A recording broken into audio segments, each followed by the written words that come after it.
Good day, everyone. So I am Flor Delisa Dena from the Technological University of the Philippines, taking a Bachelor of Science in Industrial Education, major in Home Economics. So I will be going to discuss about my case study. It's about Caitlin's Bughaw hearing loss impairment. So as my introduction, in this age of educational accountability, public schools are presumed to have the innate organizational capability to adapt to meet academic achievements benchmarks. So, fair or not, this presumption also extends to school serving students who are deaf.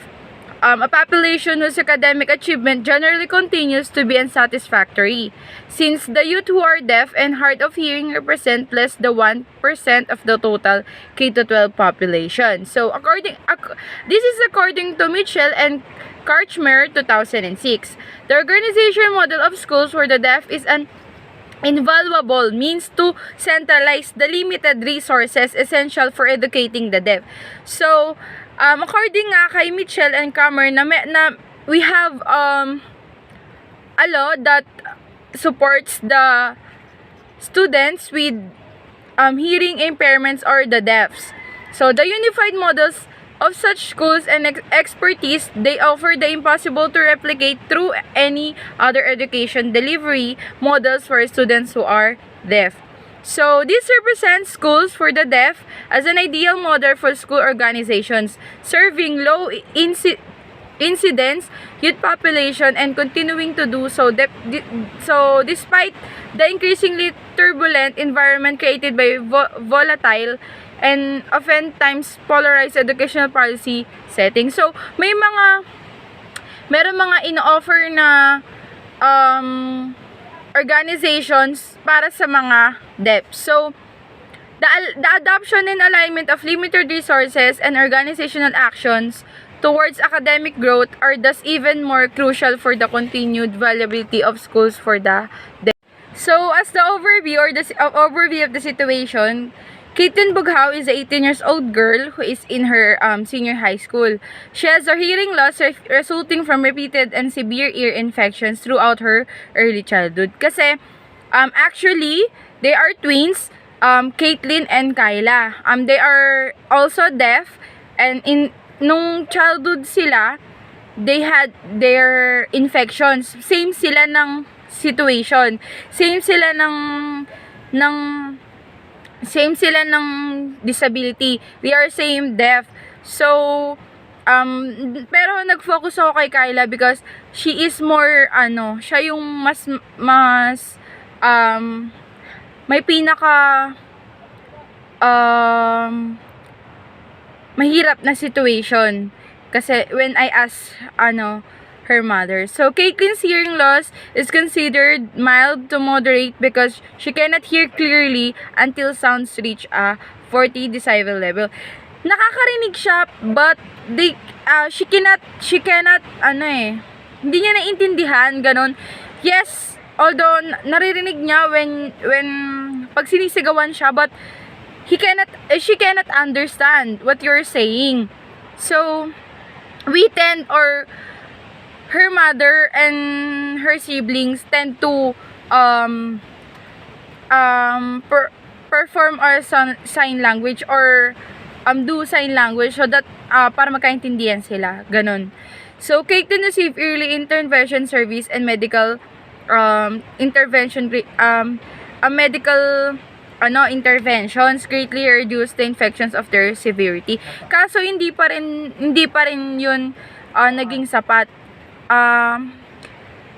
Actually, when I asked her mother, dito sa Sariaya, Quezon, kasi Caitlin is from Sariaya, Quezon, tinanong ko kung saan sila nagpapa-check up, and their doctor daw is Dr. Abanos, which has a clinic dito sa may bayan ng Sariaya. Clinic lang siya, but si Dr. Abanos daw ang humawak sa kanila since nung nalaman nila na yung twins nga, si Caitlin and Kyla has a hearing impairment or the deaf situation. So, Kathleen is being assisted by an audiologist to ensure her devices are working properly and is educated in a general education setting. In order to service Kathleen in an inclusive classroom, the following considerations could be used in the classroom. Yes, nakakapasok naman siya. They go to school, but yung unang school na pinasukan nila is not school for the deafs talaga. But merong swerte kasi dito, yung ibang school dito na public school is offering. Hindi siya actually school for deafs, but they offer the education for the deaf students. So, kahit konti sila, but they tend to attend kasi it necessary and needed. Actually, Caitlin Bughao is now in a senior high school. She is a grade 12 student na currently studying at the Quezon National High School, which is located at the Lucena City. So, may analysis of issues to be solved. Caitlin's content should contain activities that help her effectively communicate with others and interact socially. Kasi, as I interviewed them, napansin ko na hindi sila ganun ka ma-socialize sa tao. They are sobrang mahiyain sila, as in when I asked her mother to talk with them kasi kinausap ko sila, I just print some yung mga gusto kong sabihin, pinrint ko na, and then pinabasa ko sa kanila, and while I am talking to their mother or her mother, Kathleen's mother, yon, nandun sila, kasama ko sila. But hindi ako nakapagpa-picture sadly kasi yun parang may ginagawa kasi, parang nakiusap lang ako ng konting oras. So, ang ginawa ko is pinicturean ko na lang sila habang nagsasagot sila kasi sobrang mahihain talaga sila, as in ayaw nilang, basta sobrang mahihain, ganun. Pero nakakausap ko sila through messenger, nakaka-chat ko sila, and they are speaking English, but their English is not, hindi ganun, I don't know yung kung anong tawag doon, but siguro ganun talaga sila. So, I'm gonna post some chats o yung chats namin ni Kathleen. Tatry kong ipakita kung paano niya sagutin yung tanong ko in English.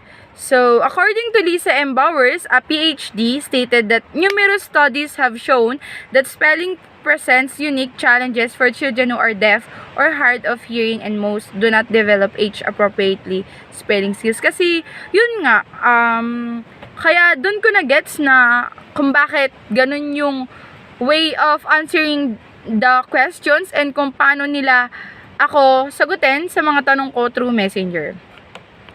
So, in conclusion, it is important for general education and special education teachers to collaborate on the progress of Caitlin. Totoo, kasi we as a future educator, kailangan natin maging advanced lagi, kasi we didn't know if that student is needs more attention, understanding rather than other students. The special educator should keep the general education teach in the known on how they can structure the classroom environment to the best help for the deaf students to succeed.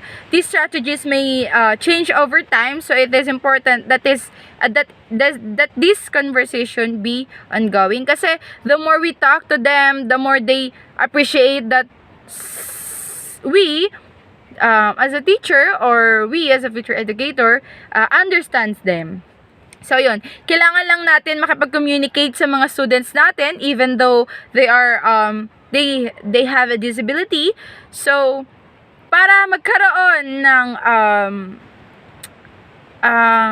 update every time na, kasi, lalo sa kanila, mas kailangan natin na talk to them, just talk to them, para hindi nila ma-feel that they are kakaiba, ganon. So, It is important for teachers to collaborate and succeed in failures in the classroom when teaching students. If a teacher knows a particular strategy works, they know they will be able to rely on that in the future. So, whereas if a teacher knows a particular strategy was not successful, another teacher can avoid that practice. Syempre, if we know kung na hindi makakabuti sa mga students natin yung ginawa natin na strategies and they didn't understand, pwede natin itong palitan and hanap ulit ng bagong strategy para mas matuto sila. So in the case of Kathleen, the teacher at the Quezon National High School is also a is studied daw ng for the deaf students talaga. She's not deaf, but she studied on how they teach the deaf students. So that would be all. Thank you and goodbye. I hope you learned something from my case study.